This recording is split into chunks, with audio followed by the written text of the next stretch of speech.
Delta weatherman வானிலை ஊடக நேயர்களுக்கு மாலை வணக்கம். ஏப்ரல் 22, 2024 விரிவான வானிலை அனுமானம். இதுவரைக்கும் டெல்டா வெதர்மன் வானிலை ஊடகத்தை சப்ஸ்கிரைப் செய்து கொள்ளாதவர்கள் சப்ஸ்கிரைப் செய்து கொள்ளவும், அடுத்தடுத்த அறிக்கைகளை தவறாமல் பெறுவதற்கு பெல் ஐக்கனை கிளிக் செய்து கொள்ளவும். தமிழகத்திற்கு தற்போது வெப்ப அலை எச்சரிக்கை விடுக்கப்படுகிறது. இது குறித்து தான் இந்த காணொலியில விரிவாக பார்க்க இருக்கிறோம். தற்போது நிலவக்கூடிய வானிலை அமைப்பின்படி தமிழகத்தின் அனைத்து பகுதிகளிலுமே கடலோர பகுதிகள் அதே போல உட்புற தமிழகத்துல வெப்பநிலை தொடர்ந்து அதிகரிக்கும் என எதிர்பார்க்கப்படுது. ஏப்ரல் 22, 2024 இன்று காலை 8:30 மணி நிலவரப்படி தமிழகத்தில் அதிகபட்சமாக கன்னியாகுமரி மாவட்டம் தீர்ப்பரப்பு பகுதிகளில் 4 சென்டிமீட்டர் மழைப்பொழிவும், ஈரோடு மாவட்டம் தாளவாடி மற்றும் கன்னியாகுமரி மாவட்டம் பேச்சிப்பாறை பகுதிகளில் தலா 2 சென்டிமீட்டர் மழைப்பொழிவும், கோயம்புத்தூர் மாவட்டம் சோலையார் அதே போல பூதப்பாண்டி முக்கூடல் அணை பகுதி போன்ற பகுதிகளில் தலா 1 சென்டிமீட்டர் மழைப்பொழிவும் பதிவாகி இருக்கு. வெப்பநிலையை பொறுத்த வரைக்கும் அதிகபட்சமாக ஈரோடு மாவட்டம் ஈரோட்டில் 42.2 டிகிரி செல்சியஸ் வெப்பநிலையும், கரூர் பரமத்தியில் 41.5 டிகிரி செல்சியஸ் வெப்பநிலையும், சேலத்தில் 41 டிகிரி செல்சியஸ் வெப்பநிலையும், வேலூரில் 40.8 டிகிரி செல்சியஸ் வெப்பநிலையும், திருச்சியில் 40.6 டிகிரி செல்சியஸ் வெப்பநிலையும், மதுரை திருப்பத்தூர் போன்ற பகுதிகளில் 40.2 டிகிரி செல்சியஸ் வெப்பநிலையும், திருத்தணையில் 40 டிகிரி செல்சியஸ் வெப்பநிலையும் பதிவாகி இருக்கு.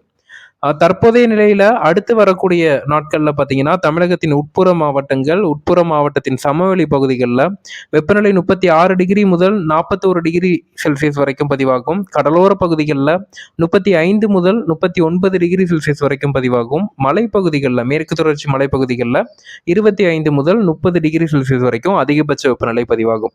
மிக அதிகபட்ச வெப்பநிலை அதே போல வெப்ப அலை வீசக்கூடிய பகுதிகளாக பார்க்கக்கூடிய இடங்கள் அப்படின்னு பார்த்தீங்கன்னா ஈரோடு, கரூர் பரமத்தி, சேலம், தருமபுரி, வேலூர், திருப்பத்தூர், காஞ்சிபுரம், திருத்தணி, திருவள்ளூர், கள்ளக்குறிச்சி, நாமக்கல், கரூர், திருச்சி, தஞ்சாவூர், திருவாரூர், மதுரை, விருதுநகர், திருநெல்வேலி போன்ற மாவட்டங்கள் மற்றும் சுற்று வட்டாரங்கள்ல வெப்ப அலை வீசக்கூடும். இதனால் வெப்பநிலை அதிகபட்சமாக 41 டிகிரி முதல் 43 டிகிரி செல்சியஸ் வரைக்கும் செல்வதற்கான வாய்ப்புகள் இருக்கு.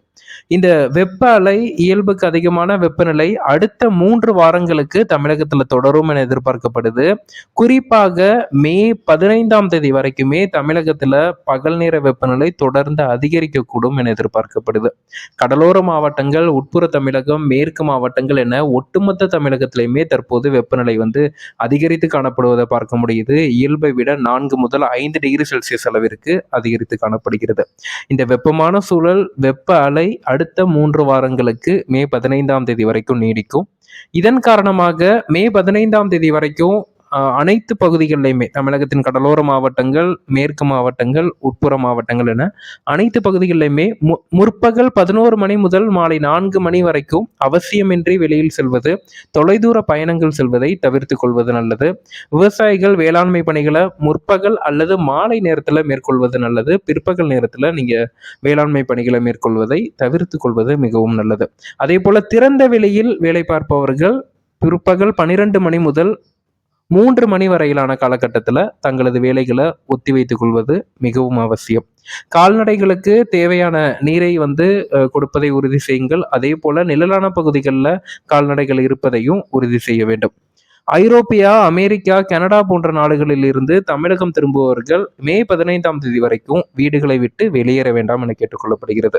இந்த வெப்பமான சூழல், கோடை மழை நமக்கு தமிழகம் உட்பட தென்னிந்தியா முழுவதுமே குறைந்து பதிவாவதன் காரணமாகவும், அதனை தொடர்ந்து கடல் சார்ந்த அலைவுகள் தற்போது சாதகமாக இல்லாததன் காரணமாகவும், தற்போது விடை பெற்றிருக்கக்கூடிய இந்த எல்லினோ போன்ற அமைப்புகளின் காரணமாக இந்த அதீத வெப்ப அலை அடுத்த 3 வாரங்களுக்கு மே 15ஆம் தேதி வரைக்கும் தமிழகம் உட்பட தென்னிந்தியாவில் நீடிக்கும் என எதிர்பார்க்கப்படுது.